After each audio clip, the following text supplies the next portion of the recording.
1920-იან წლებში, როდესაც მსოფლიოში გეოპოლიტიკური ძვრები იყო, არსებობდა იმის შანსი, რომ შექმნილიყო ამიერკავკასიის დემოკრატიული ფედერალური რესპუბლიკა.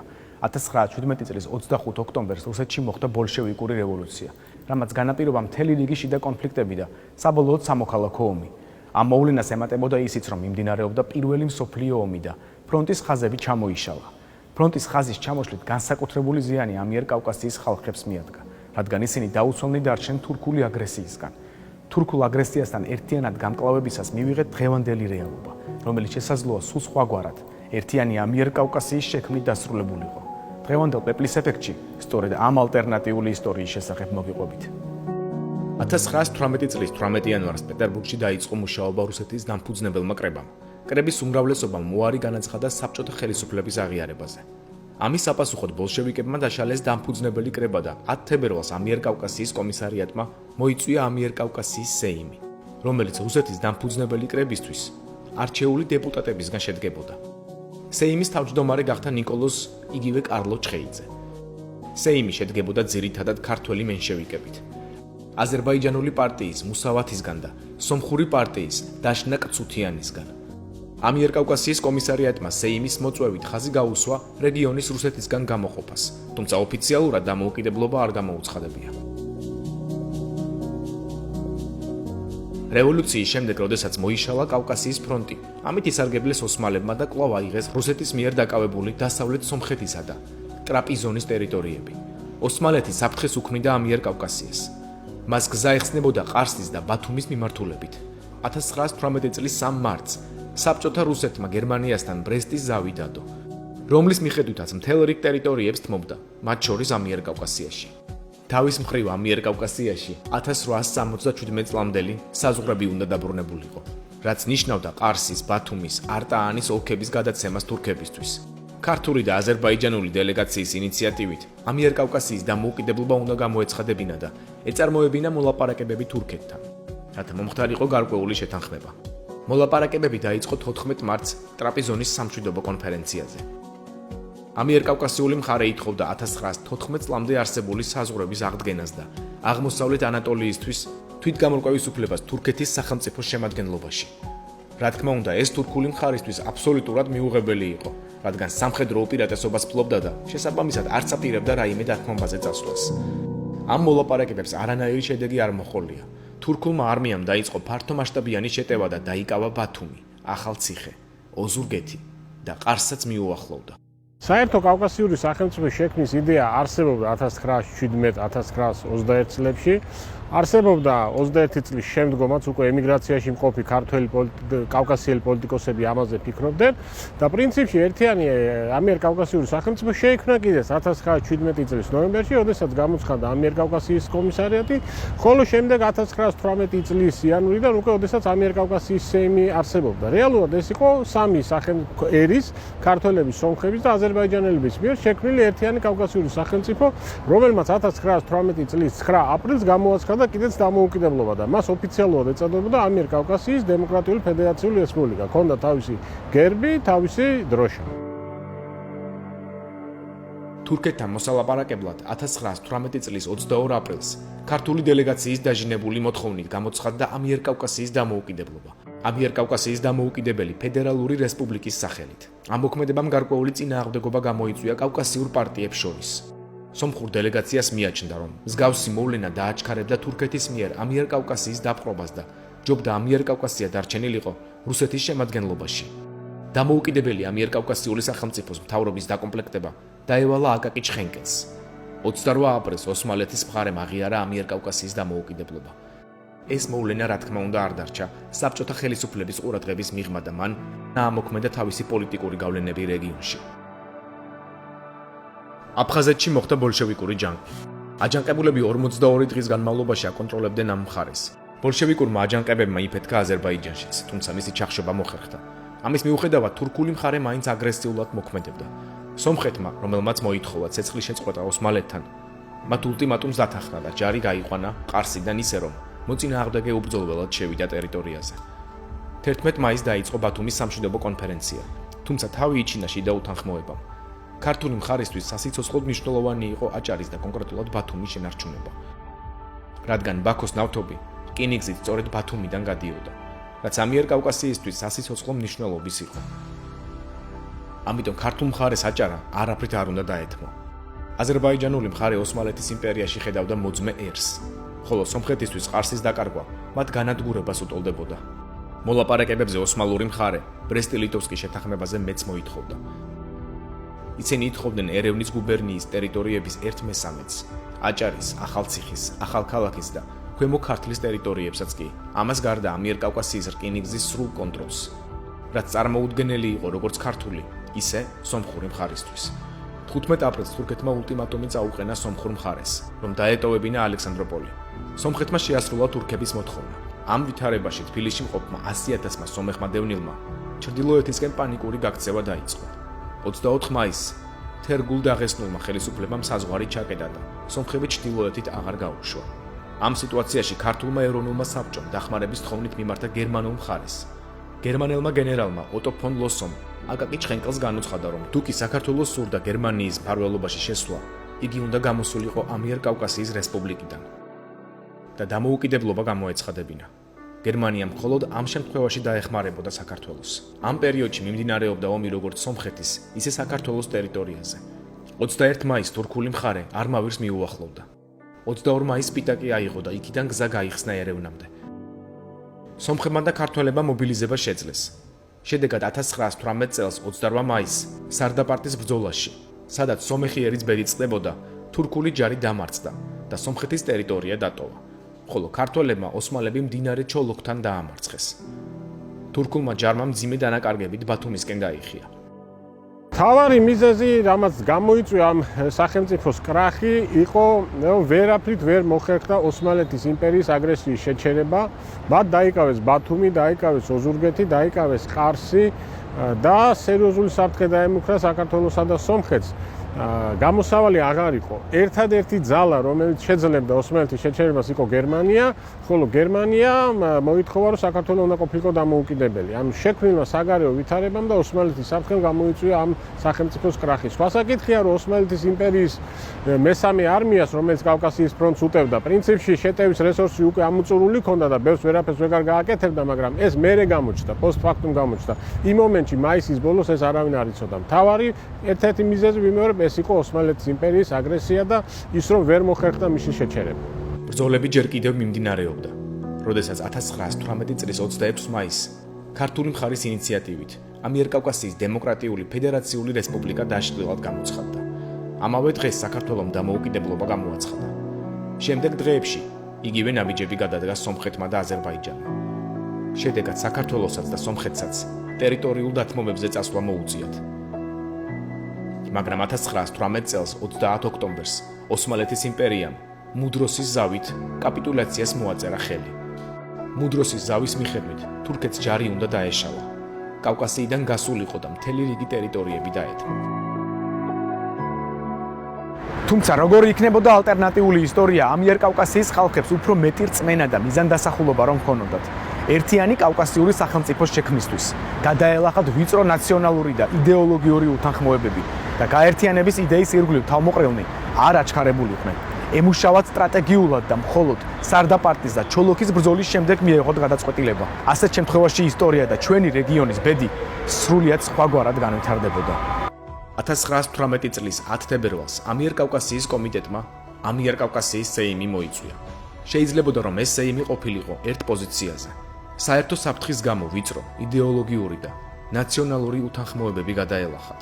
საშიშროება რეალური იყო როგორც ჩრდილოეთიდან საბჭოთა რუსეთის მხრიდან, ასევე თურქეთიდანაც. ერთიანი პოზიციები უფრო მკაფიო იქნებოდა და შესაბამისად მთავარ გამაერთიანებლად უსაფრთხოების იდეა იქცეოდა.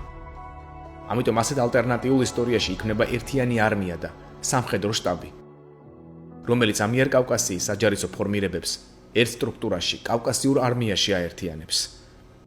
ეს რდის კავკასიური ჯარის სიმძლავრეს და შესაძლებელი ხდება ერთ მილიტარისტულ თეატრში მობილიზებულ იქნას 30-40,000 მებრძოლი. სრული მობილიზაციის შემთხვევაში მისი რიცხვი რამდენჯერმე იზრდება. უსაფრთხოებას დაჭირდებოდა საკუთარი ეკონომიკური უზრუნველყოფა, რაც აზერბაიჯანულ ნავთობს და ბაქო-ბათუმის რკინიგზას უნდა უზრუნველეყო. ეს ეკონომიკური მხარდაჭერა განაპირობებდა საერთო კავკასიური არმიის კარგ ეკიპირებას. იმის ნაცვლად რაც იყო მაგალითად საქართველოში. არსებობდა სახალხო გვარდია, რომელსაც პოლიტიკური შინაარსი ჰქონდა.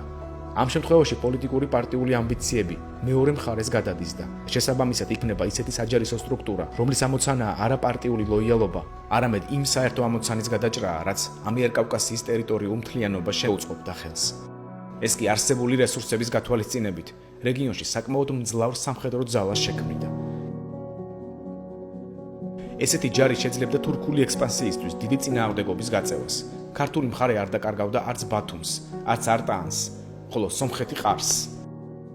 ასეთ ვითარებაში მრავალთვიანი შეტაკებების შედეგად ამიერკავკასიული მხარე იგერიებს თურქთა შემოტევებს და მნიშვნელოვანი ტერიტორიული დანაკარგების გარეშე იცავს საზღვრებს. ბუნებრივია ოსმალეთი, რომელიც იყო გერმანიის მოკავშირე, იქნებოდა სრულიად მხარდაჭერილი გერმანიის მხრიდან. ამიერკავკასიის რესპუბლიკა 22 აპრილს, როგორც კი დამოუკიდებლობას გამოაცხადებდა, ის საგარეო პოლიტიკურ ორიენტაციას აიღებდა ანტანტაზე. ამიერკავკასიის დელეგაცია გამართავდა მოლაპარაკებებს და შეუერთდებოდა ანტანტის ქვეყნებს. დაპირდებოდა რა ბრიტანეთს და საფრანგეთს ბაქოს ნავთობსა და საერთო ომს ოსმალეთის წინააღმდეგ. ხოლო როდესაც 1918 წლის 30 ოქტომბერს მუდრუსის ზავით ოსმალეთი კაპიტულაციას გამოაცხადებდა, ამიერკავკასიის რესპუბლიკა მიიღებდა მთელ რიგ ტერიტორიებს ტრაპიზონის ოლქიდან, ასევე დასავლეთ სომხეთის ტერიტორიებს, რაც პრაქტიკულად ამიერკავკასიის დემოკრატიული ფედერაციული რესპუბლიკის ორჯერ გაზრდის ტოლფასი იქნებოდა.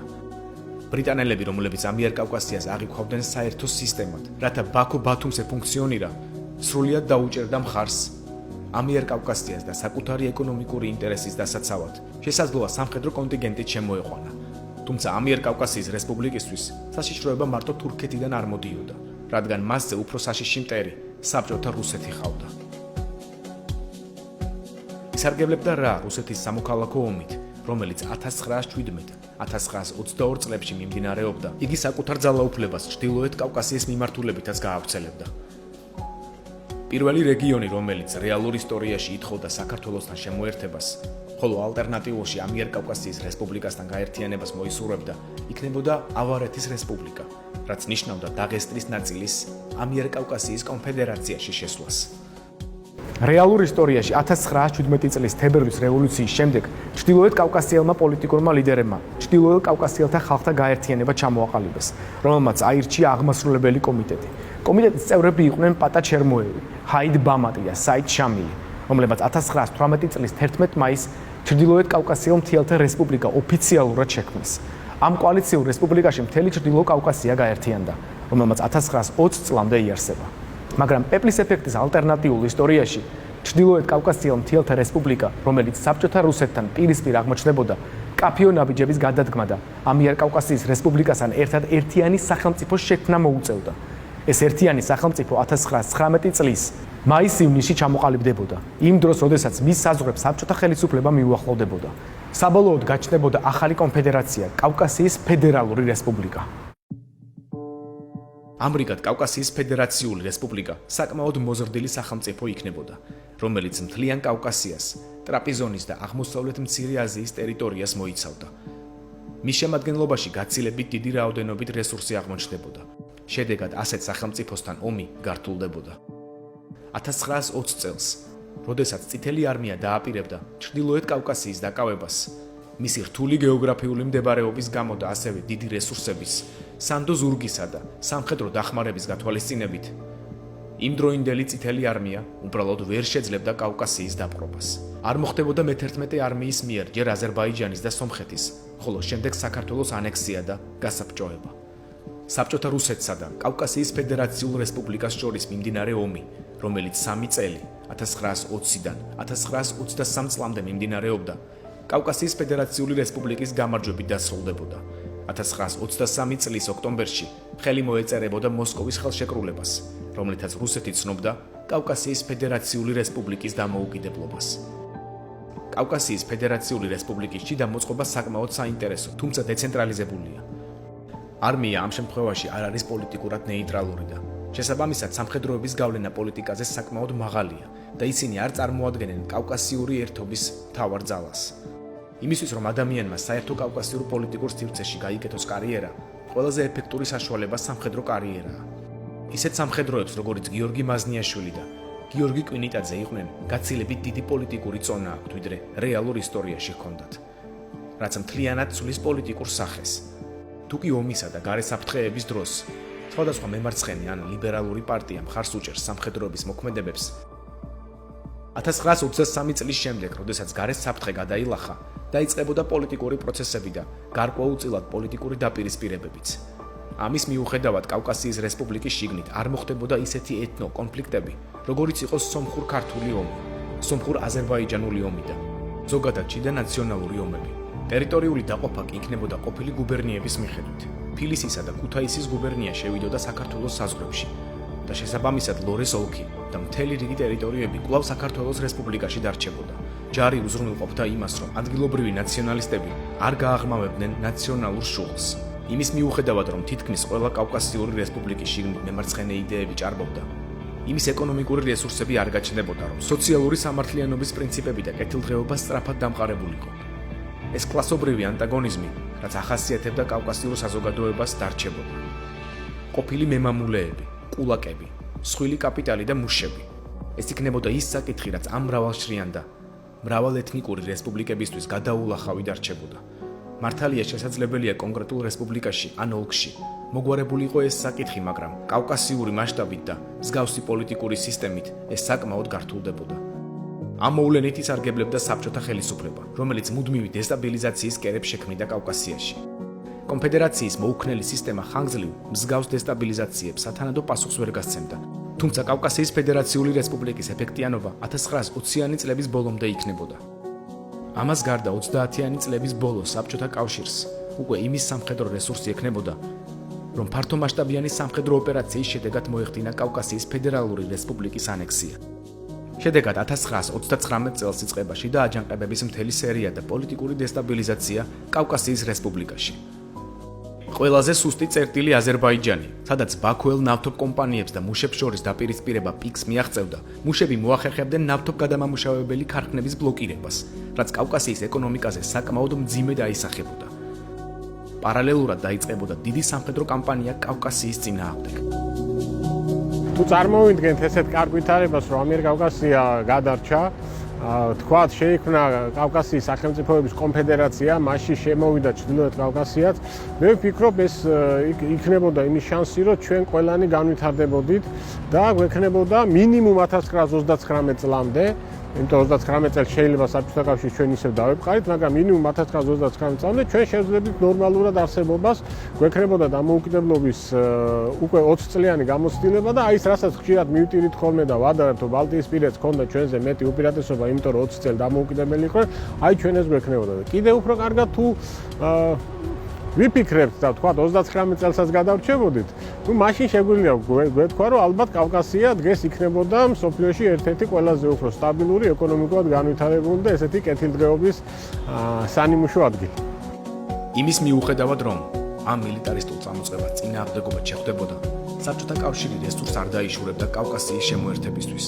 ომი თითქმის 1 წელი 1940 წლამდე გაგრძელდებოდა. საბოლოოდ, სავარაუდოდ, ამ ალტერნატიულ ისტორიაშიც კავკასიაში დამყარდებოდა საბჭოთა ხელისუფლება. კავკასიელ ხალხებს გაუჩნდებოდა სახელმწიფოებრიობის განცდა და პოლიტიკური მეხსიერება, რომელიც მათ დაეხმარებოდა შეენარჩუნებინა სამოქალაქო კულტურა და პოლიტიკური გამოცდილება. როდესაც 1991 წელს საბჭოთა კავშირი დაიშლებოდა, კავკასიის რესპუბლიკებს ეყოლებოდა არა გამოუცდელი საზოგადოება, არამედ ბალტიისპირეთის ქვეყნების მსგავსი სახელმწიფოების ცნობიერება და მთელ იმ კატასტროფების აცილებას შევძლებდით, რაც 1990-იან წლებში ვერ ავიცილეთ. საზოგადოება პოლიტიკურად უფრო განვითარებული და თავისუფალია, ვიდრე ეს რეალურ ისტორიაში იყო. ამის მიზეზი კი საკმაოდ საინტერესო კავკასიელ ხალხებს შორის თანამშრომლობის და საერთო პოლიტიკური ცნობიერების